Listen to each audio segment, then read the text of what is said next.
काव्यशास्त्र विनोदेन कालो गच्छति धीमतां व्यसनेन च मूर्खाणां निद्रया कलहेन वा।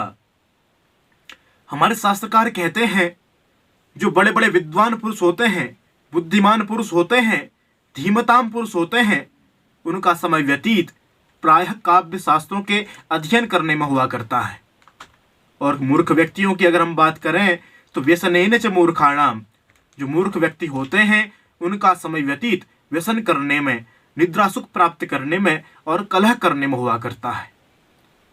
नमस्कार दोस्तों, स्वागत है आप सभी का हमारे YouTube चैनल ज्योतिष फरादिश विज्ञान पर। आज बड़े लंबे अंतराल के पश्चात मैं आप सभी वेद प्रेमियों के समक्ष वेद पठन पाठन कार्यक्रम के माध्यम से उपस्थित हुआ हूं। आज हम जिस विषय पर आज की वीडियो के माध्यम से परिचर्चा करने वाले हैं, सर्वप्रथम उस विषय को मैं आप सभी वेद प्रेमियों के समक्ष रखता हूं। आज हम चर्चा करेंगे पाठक के अंदर कौन से अवगुण नहीं होने चाहिए और पाठक के सर्वश्रेष्ठ गुण क्या है। आज इस विषय पर मैं आपके समक्ष इस वीडियो के माध्यम से सूक्ष्म परिचर्चा करूंगा। यदि आप इन अवगुणों का, इन गुणों को ध्यान में रख करके किसी भी चीज का पाठ करते हैं तो निश्चित रूप से आपका पाठ अलंकार युक्त होता है, आपका पाठ विशेष तौर से आकृष्ट युक्त, आकर्षण युक्त हो जाता है।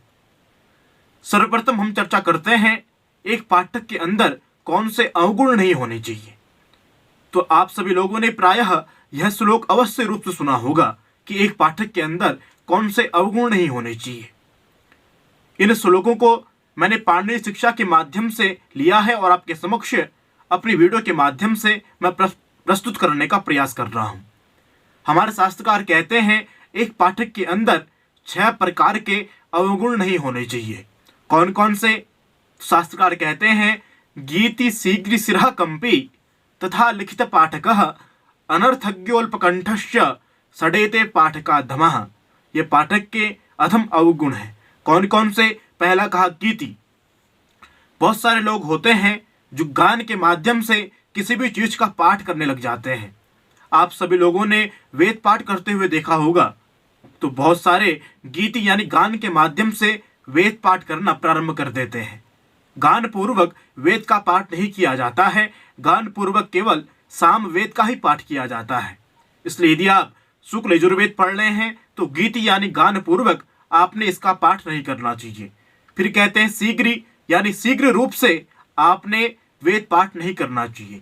या आप किसी भी चीज को पढ़ रहे हैं, किसी भी चीज का आप पाठ कर रहे हैं तो शीघ्रता पूर्वक उसका पाठ आप सभी लोगों को नहीं करना चाहिए। ये पाठक के अंतःकरण के अवगुण हैं जो हमारे शास्त्रकार इस श्लोक के माध्यम से परिव्यक्त कर रहे हैं। आप सभी लोगों ने वेद पाठ करते हुए देखा होगा, शीघ्र वेद पाठ करते हैं। हो सकता है समय की आवश्यकता हो, समय कम पड़ रहा हो, लेकिन जहां पर विराम हो, अल्प विराम हो, वहां पर अवश्य रूप से रुकना ही चाहिए। फिर कहा सिरह कंपी। बहुत सारे लोग होते हैं सिर हिलाते हिलाते किसी भी चीज का पाठ करने लग जाते हैं या किसी भी चीज को पढ़ने लग जाते हैं। हमारे शास्त्रकार कहते हैं सिर हिला के भी किसी भी चीज का पाठ नहीं करना चाहिए, क्योंकि यदि हम सिर हिला के किसी भी चीज का पाठ करते हैं तो हमारी विद्या, हमारा पाठ विकार युक्त होने लगता है, हमारी विद्या प्राय विस्मृत हो जाती है, हम अपने स्तर से च्युत होने लगते हैं। फिर हमारे शास्त्रकार कहते हैं तथा लिखित पाठकः। प्राय बहुत सारे लोग होते हैं रट रट के किसी भी चीज को याद करने लग जाते हैं या किसी भी चीज का पाठ लिखित या लिखने के पश्चात किसी भी चीज का पाठ करने लग जाते हैं। हमारे शास्त्रकार इस बात की आज्ञा प्रायः नहीं दिया करते हैं। फिर हमारे शास्त्रकार कहते हैं अनर्थज्ञोल्पकंठश्च। किसी भी चीज का अर्थ यदि आपको परिज्ञात ना हो तो उस चीज का पाठ आप सभी लोगों को एक समाज में जाकर के नहीं करना चाहिए। फिर हमारे शास्त्रकार कहते हैं अल्पकंठश्च।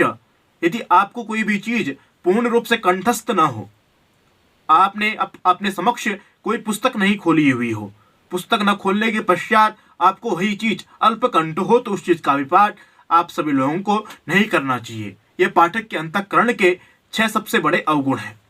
अब हम चर्चा करते हैं एक पाठक के अंदर कौन से ऐसे श्रेष्ठ 6 गुण हैं जो उसकी वाणी को, जो उसके चरित्र को, जो उसके व्यवहार को विशेष तौर से आकृष्ट युक्त, अलंकार युक्त बना देते हैं। हमारे शास्त्रकार कहते हैं माधुर्यम अक्षरम व्यक्ति पदच्छेदस्तु सुस्वरः धैर्यम लय समर्थम च सडेते पाठ का गुणः। ये 6 प्रकार के पाठक के सर्वश्रेष्ठ गुण हैं जो उसकी वाणी को, जो उसके व्यवहार को विशेष तौर से आकृष्ट एवं अलंकार युक्त बना देते हैं। कौन कौन से? बोले माधुर्यम, कोई भी किसी भी चीज का पाठ यदि मधुरता से करता है तो निश्चित तौर से उसके द्वारा किया गया पाठ विशेष तौर पर आकृष्ट एवं अलंकार युक्त बन जाता है, आकर्षण युक्त बन जाता है। इसलिए हमें इस बात से यह शिक्षा लेनी चाहिए, हम किसी भी चीज का पाठ कर रहे हैं या हम देवी दुर्गा सप्तशती का पाठ कर रहे हैं या वेद पाठ कर रहे हैं, श्री सूक्त पाठ कर रहे हैं, तो हमारे अंतःकरण में, हमारी वाणी में माधुर्यता का भाव अवश्य रूप से होना चाहिए। फिर कहा अक्षरम माधुर्यम अक्षरम व्यक्ति पदच्छेदस्तु सुस्वरः। आप किसी भी चीज का पाठ कर रहे हैं तो पद विच्छेद करके उस चीज का पाठ करें। पद विच्छेद से तात्पर्य है आप जिस भी चीज का पाठ करेंगे आपको उसका अर्थ विशेष तौर से समझ में आना चाहिए। वेद पाठ के विषय में कहा जाता है कि वेद पाठ का कोई भी पद विच्छेद नहीं किया जाता है, लेकिन आप कोई अर्थ लेने के लिए, अर्थ निकालने के लिए उस चीज का पाठ कर रहे हैं तो निश्चित तौर से पदच्छेदस्तु सुस्वरः, पद विच्छेद करके ही किसी भी चीज का आप पाठ करें। फिर कहा सुस्वर यानी सुस्वरता, सस्वर रूप से आप किसी भी चीज का पाठ करें तो उसकी शोभा को, उसके अलंकार को, उसकी वाणी को विशेष तौर पर आकृष्ट युक्त उसके गुण पाठक के गुण बना देते हैं। फिर कहा धैर्यम लय समर्थम च, धैर्यता पूर्वक किसी भी चीज का हमें पाठ करना चाहिए। फिर कहा लय समर्थम च, लयबद्धता के साथ, लय युक्तता के साथ हमें किसी भी चीज का पाठ करना चाहिए। अगर हम इन 6 गुणों को अपने अंतःकरण में व्याप्त करते हैं तो निश्चित रूप से हमारे द्वारा किया गया पाठ एक आकृष्ट युक्त, अलंकार युक्त एवं आकर्षण युक्त बन जाता है।